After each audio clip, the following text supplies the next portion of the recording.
Hi guys, it is Howitzer here, and I am back with yet another Kaiju Explained episode. In this video, we're going to be taking a look at Mechagodzilla from the Showa era. I just love the design of the first Mechagodzilla. It has such an awesome angular look to him. You can easily see the Japanese dragon influences in the angles in his face. I've just always loved this look ever since the first time I saw him.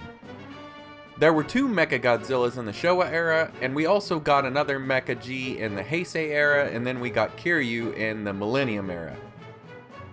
Mechagodzilla from the Showa era comes in weighing at 40,000 tons and stands at over 50 meters tall.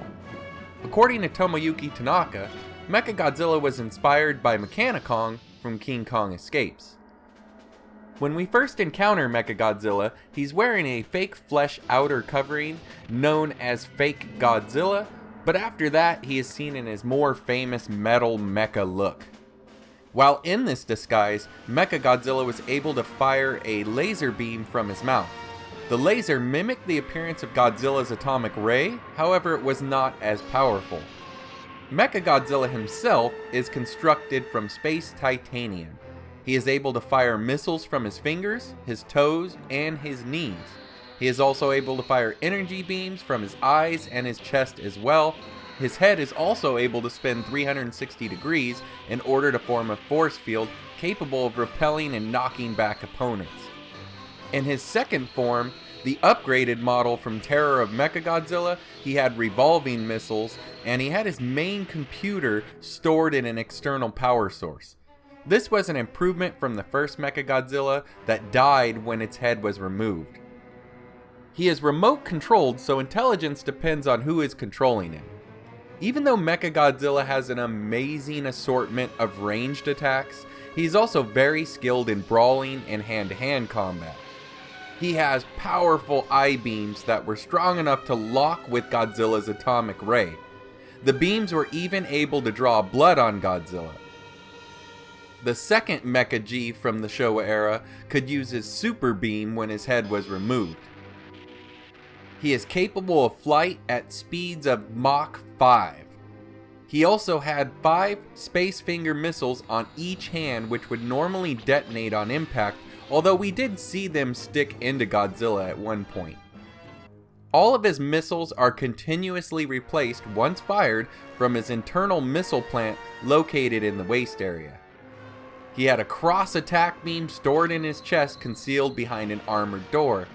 This beam was powerful enough to slice a mountain in half. His force field was created by spinning his head at tremendous speed.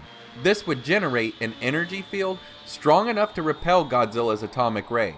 However, Godzilla was able to breach the barrier with his hands, although it did do damage to those same hands as well. He contained a missile attack from his knees that contained time-delayed warheads. His toes contained high-pressure homing missiles that could drill into a target before exploding.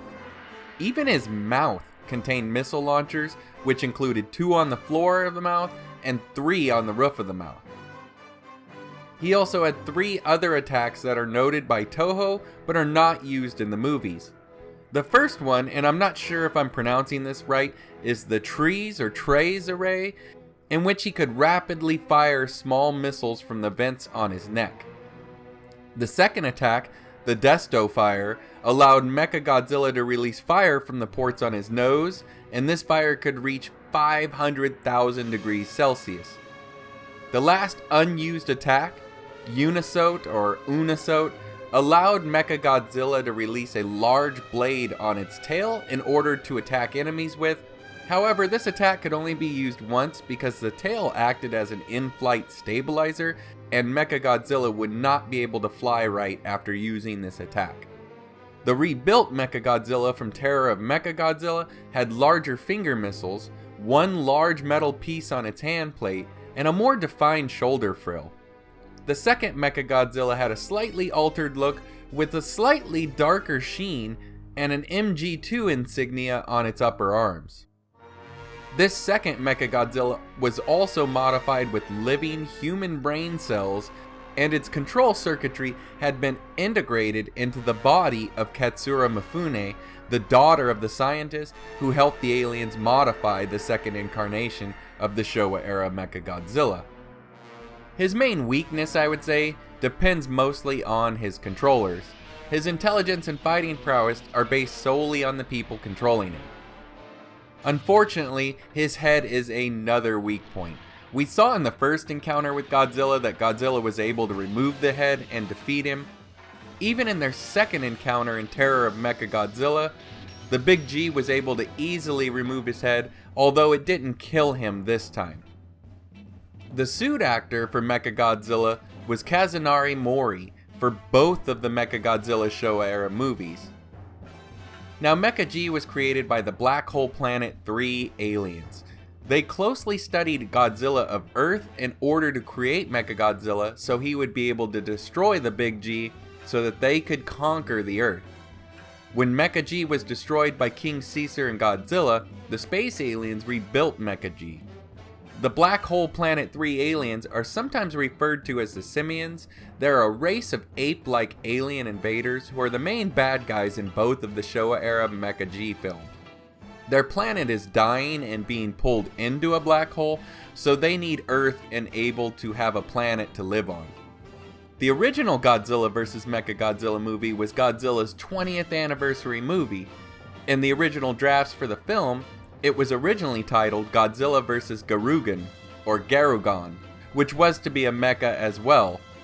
The film would have Godzilla, Anguirus, and Mothra fight him, but in the end, it ended up becoming Godzilla vs. Mechagodzilla, and Anguirus and Mothra were replaced with King Caesar. All in all, the Showa-era Mechagodzilla is among my favorites of the mechs in the Godzilla universe. Its look is simply timeless, and actually to me, it gets better with age.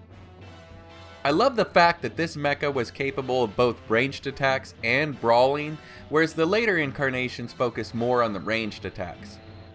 This mech was also created by aliens and not humans, which adds some fun to the origin story to me. I know I would love to see some of the mechas fight on screen. Imagine the Showa mecha versus the Heisei mecha, or even Kiryu or Mogera. What do you guys think about the Showa-era MechaG?